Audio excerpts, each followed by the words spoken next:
राहुल गांधी ये कह रहे हैं youth without jobs, falling manufacturing, investors pulling out capital.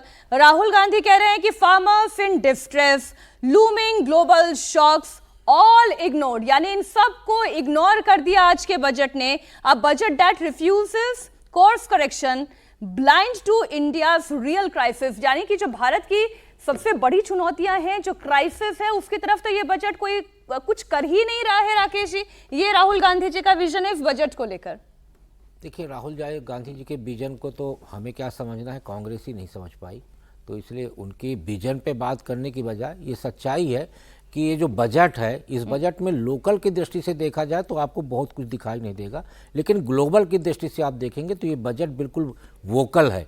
Global पे बजट वोकल दिखाई दे रहा है कि कितना बड़ा एक एजेंडा लेके भारत सरकार आगे चल रही। मुझे याद है कि जब नरेंद्र मोदी जी की सरकार बनी थी केंद्र में, उसके बाद उनकी तरफ से एक लक्ष्य निर्धारित किया गया था कि 2022 तक हम किसानों की आमदनी बढ़ाने का एक लक्ष्य तय किया था उन्होंने। लेकिन बीच में एक प्राकृतिक आपदा ही कहेंगे हम, वैश्विक बीमारी आ गई कोरोना की, और उसके चलते सारा का सारा जो उनका एजेंडा था वो मिसमैनेजमेंट हो गया।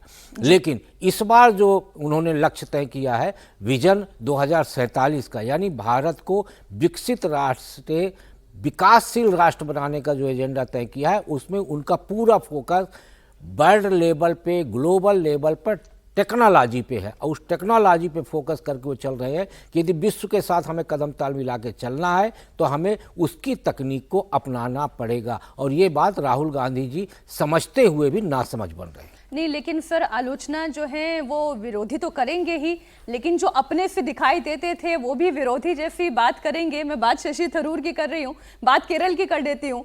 इस साल केरल में भी चुनाव होना है और बीजेपी ने 2024 लोकसभा में त्रिशूल सीट जीतकर केरल में अपना पहला खाता खोला था। तिरुवनंतपुरम नगर निगम में 45 साल पुराने वामपंथी शासन को खत्म कर बीजेपी ने अपनी बढ़ती हुई ताकत का एहसास कराया और अब विधानसभा चुनाव पर उनकी पैनी नजर है। आज मोदी सरकार के बजट में केरल के लिए कई अहम योजनाओं का ऐलान हुआ है। इसके तहत 4 राज्यों में रेयर अर्थ कॉरिडोर बनेंगे, उनमें से एक रेयर अर्थ कॉरिडोर केरल में होगा। कोकोनट किसानों के लिए यहां पर भी प्रमोशनल स्कीम का प्रावधान है। केरल में 7.6 लाख हेक्टेयर में नारियल की खेती होती है। कोकोनट प्रोडक्शन में केरल देश में तीसरे स्थान पर है। नारियल की खेती से कई इंडस्ट्रीज भी जुड़ी हुई हैं। कोकोनट ऑयल से लेकर कोई इंडस्ट्री को फायदा मिलेगा। नारियल रस्सी इंडस्ट्री से 4 लाख लोगों को रोजगार मिलता है। नारियल रस्सी मेकिंग में 80% महिलाएं जुड़ी हुई हैं, महिलाओं को रोजगार मिलता है।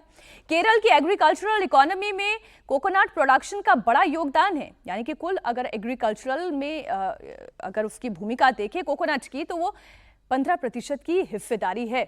50 लाख लोगों का घर कोकोनट इंडस्ट्री से चलता है। अब बजट आता है तो उसका फायदा तो लोगों को मिलेगा, लेकिन शशि थरूर ये कहते हैं कि कुछ नहीं मिला, केरल को की तरफ ध्यान नहीं दिया गया, तिरुवनंतपुरम को कुछ नहीं मिला।